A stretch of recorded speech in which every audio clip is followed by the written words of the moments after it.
Hello, my name is Shell Straw, and this is my comic analysis of Fables, Volume 1, Legends in Exile.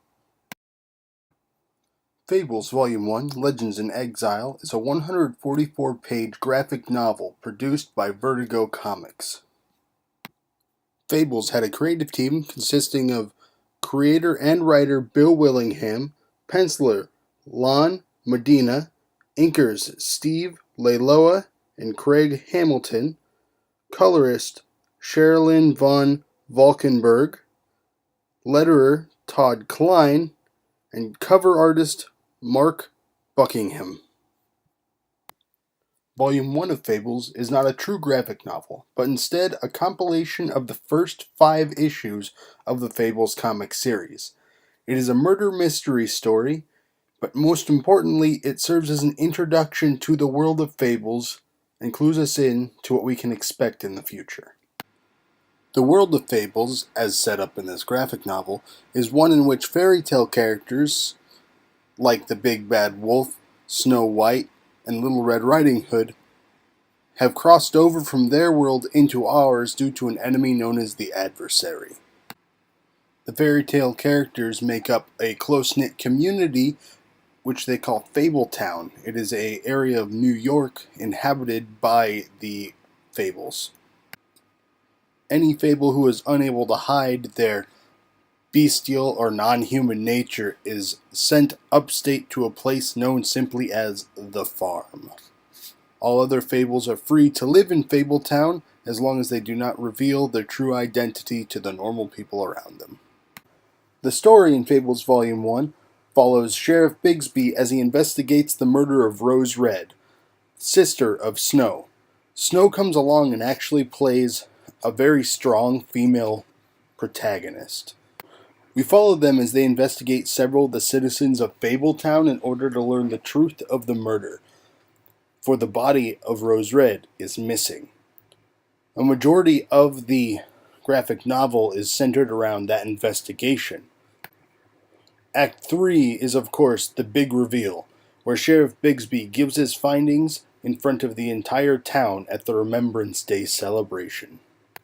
The investigation introduces us to several important characters in Fabletown, such as Jack the Giant Killer, Bluebeard, and the mayor of Fabletown, King Cole.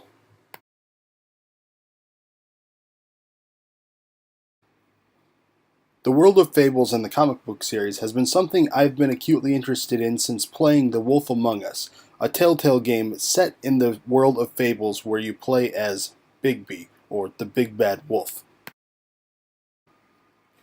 Since Fables Volume 1 is a compilation of 5 comics that make up a single story, it's easy to tell where the act breaks are going to be.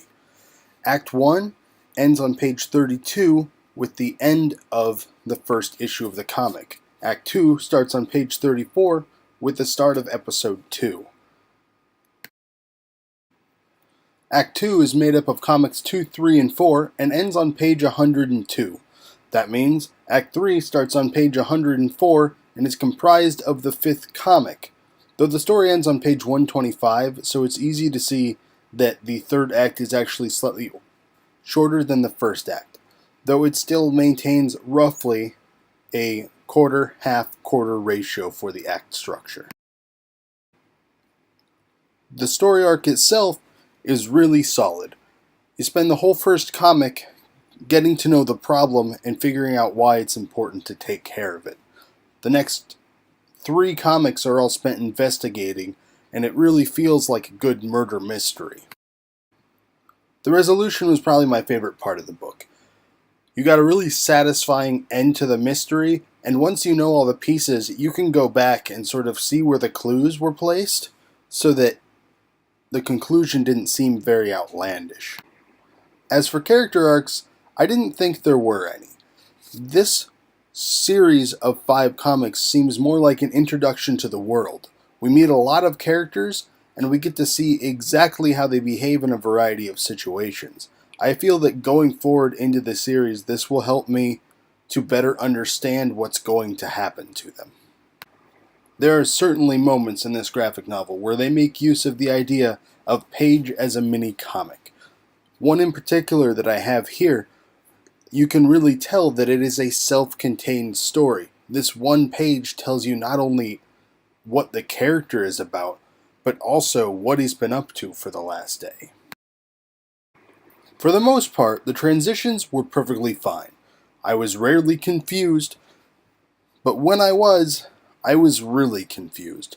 There was one page in particular where I had to do a double take to make sure that I had not missed something. However, upon rereading the comic, this seems to be a fairly isolated incident. I didn't find any other places where I just completely lost track of what was going on. Other than that one transition flaw, the flow was wonderful. Not only did the layout help to push me to the next page, but they did something really cool in this comic by actually changing the borders and the background color of certain pages depending on who was speaking and about what time. If it was a flashback or some information that the main characters weren't there for, they might use a special border around the image or color the back of the page a different color. I found this wonderful in helping me to stay on track with the story. I understood what was going on and what was in the past or present. Not only that, but I think it added extra emotion and character to certain scenes. Just adding a simple color to the background could help you understand that the characters are angry, or the dark borders around the panels made everything seem just a little more scary. I was really excited going into this project because this has been a graphic novel I've been looking at reading for a long time. I was certainly not disappointed. While I had wanted to see a little more character development, I understand that this is an introduction to the series. There was a lot of world building done in the span of 5 comic books. I feel that I now have the foundation to go forward and have a general understanding of how these characters are going to act when dealing with one another. However, I think to get the most out of any of these, I'm going to have to read it more than once. It feels like there's so much packed into 5 issues in this graphic novel that I couldn't possibly catch all of it on a single read.